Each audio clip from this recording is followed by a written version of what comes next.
안녕하세요. 오늘 저희가 함께 깊이 살펴볼 자료는요. 리치몬드 주예수교회 김형주 목사님의 설교 영상 기록입니다. 네, 반갑습니다. 주제가 사도행전 1장, 2장을 바탕으로 한 건데요. 어떻게 성령님이 충만하게 임하셨나? 바로 이 질문이죠. 그렇죠. 근데 예수님 생천하시고 나서 제자들이 여전히 좀 두려움, 실망감 이런 것 속에 있었다고 하잖아요. 네, 그랬죠. 아니, 그렇게 평범했던 사람들이 어떻게 갑자기 그렇게 강력한 경험을 하게 됐을까? 그 과정이 참 궁금해지더라고요. 맞습니다. 이 자료가 바로 그 점을 파고드는데요. 이게 단순히 그냥 하늘에서 뚝 떨어진 사건, 기적 이런 걸 넘어서서요. 그 과정 속에 숨겨진 어떤 영적인 원리가 있었다. 이렇게 설명을 합니다. 아, 원리요? 네, 특히 예수님 승천하신 시점, 그 사도행전 1장 11절하고 성령 강림 2장 1절 그 사이 있잖아요. 네네, 약 열흘 정도 시간? 그 열흘 동안 제자들이 거쳤던 어떤 준비 과정, 여기에 주목을 하는 거죠. 그냥 시간이 흘러서 된 일이 아니다. 이런 관점입니다. 아, 그러니까 제자들 쪽에서도 뭔가 능동적인 준비랄까? 그런 게 결정적이었다. 이런 해석이군요. 바로 그겁니다. 그럼 대체 어떤 준비였길래 그런 놀라운 변화가 가능했을까요? 그 원리들을 좀 하나씩 파헤쳐 봐야겠네요. 첫 번째는 뭐였습니까? 네, 첫 번째 핵심은 말씀과 예배의 자리 회복입니다. 말씀과 예배. 네, 이 설교에서는 제자들이 예수님의 마지막 명령, 예루살렘 떠나지 말고 아버지께서 약속하신 것, 성령을 기다려라 하신 그 말씀을요. 그냥 흘려들은 게 아니라 그 말씀을 기억하고 붙잡았다. 이 점을 굉장히 중요하게 봐요. 기억하고 붙잡았다. 네, 이 시간을 통해 제자들은 예수님의 말씀을 거의 강요받은 것처럼 끌어붙었다고 말합니다. 네, 이전에는 솔직히 말씀을 들어도 잘 깨닫지 못하고 자기 생각대로 행동할 때도 많았잖아요, 제자들이. 그랬죠. 네. 근데 이제는 그 약속을 믿고 의지적으로 순종하면서 예배의 자리를 회복했다는 거죠. 이 변화가 중요하다는 겁니다. 아, 의지적인 순종.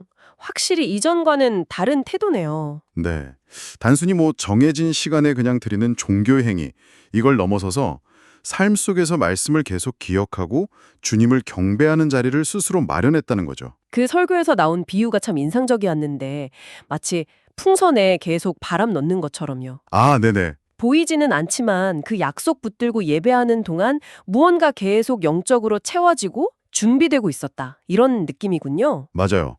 그래서 사도행전 2장 1절 2절에 나오는 이미 이름에 하고 호련히 이 표현 해석도 재밌죠. 네, 맞아요. 그것도 저도 좀 흥미롭게 봤어요. 이미 이름에는 그 준비가 이제 다 끝났다 이런 신호로 보고요. 호련히는 갑자기 느닷없이 이게 아니라 준비된 결과가 마침내 눈에 보이게 드러나는 순간이다. 이렇게 해석을 하는 거죠. 아하, 준비가 완료되었을 때 비로소 나타났다. 그렇죠. 약속된 성령이었지만 그것이 충만하게 임하기 위한 그릇이, 그러니까 제자들의 상태가 준비되어야 했다는 통찰입니다. 그리고 이 준비는 이제 기도로 이어집니다. 네, 맞아요. 두 번째 원리가 바로 기도의 자리 회복이었죠. 사도행전 1장 13절 14절 보면 제자들 이름이 쭉 나오잖아요. 네, 열거되어 있죠. 단순히 그냥 같이 모였다 이 사실을 넘어서서 개개인이 정말 기도의 주체로 딱 섰다는 점을 이 설교에서 짚어주더라고요. 그렇습니다. 그리고 그 기도의 특징도 아주 구체적으로 언급을 하죠. 마음을 같이하여, 그러니까 한 마음으로, 한 마음, 그리고 오로지 다른 거 신경 안 쓰고 딱 집중해서, 집중. 마지막으로 기도에 힘쓰니라.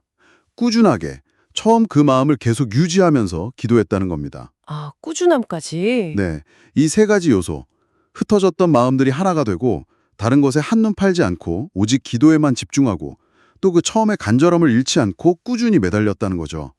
때로는 부르짖는 그런 기도의 모습도 언급이 되고요. 네네. 이런 어떤 개인의 헌신 그리고 공동체에 연합된 기도가 각 사람에게 성령이 임하시는 통로가 되었다. 이렇게 설명을 하는 거죠. 그렇군요. 말씀과 예배 그리고 기도.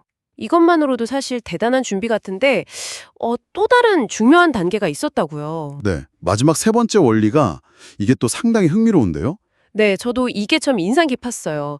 회개와 관계의 자리 회복. 맞습니다. 특히 뭐랄까, 제자들에겐 큰 상처였을 가룟 유다 문제 있잖아요.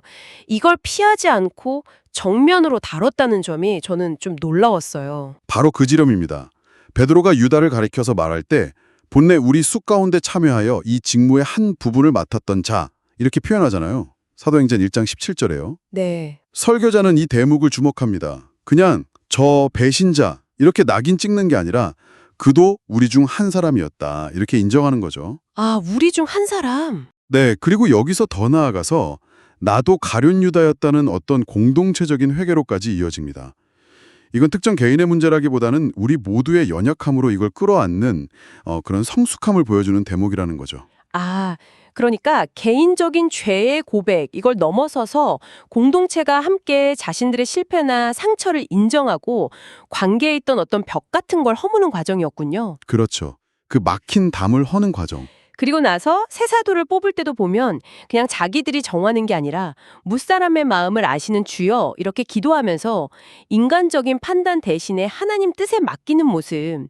여기서 그 회개의 진정성이 더 보이는 것 같아요. 네, 핵심을 정확히 짚으셨습니다.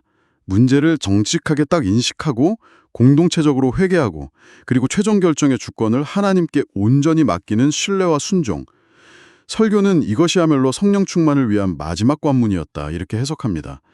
인간적인 어떤 노력이나 판단, 이걸 넘어서는 온전한 맡김이 필요했다는 거죠. 그렇군요. 정리를 좀 해보면 이 설교는 오순절 성령 강림 사건이 그냥 갑자기 일어난 초자연적인 이벤트가 아니라는 거네요. 네, 그렇죠. 오히려 제자들이 먼저 말씀을 붙잡고 예배를 회복하고 또 한마음으로 기도에 힘쓰고 공동체의 아픔까지 끌어안는 그런 회개와 관계 회복을 통해서 철저히 준비되었을 때 그때 임한 하나님의 응답이다. 이렇게 보고 있는 거군요. 맞습니다. 설교에서 나온 비유가 재밌었는데 신앙의 국영수 같다고? 아, 네. 그 비유 저도 인상 깊었어요. 마치 시험 잘 보려면 국영수 잘해야 하듯이 신앙생활에서도 말씀, 예배, 기도, 회개, 관계 이 핵심 요소들이 제대로 작동한 결과다 이거네요. 네. 그리고 정말 중요한 것은 이 원리들이 그냥 2000년 전 제자들한테만 해당되는 그런 옛날 이야기가 아니라는 점입니다. 오늘 우리에게도요? 네.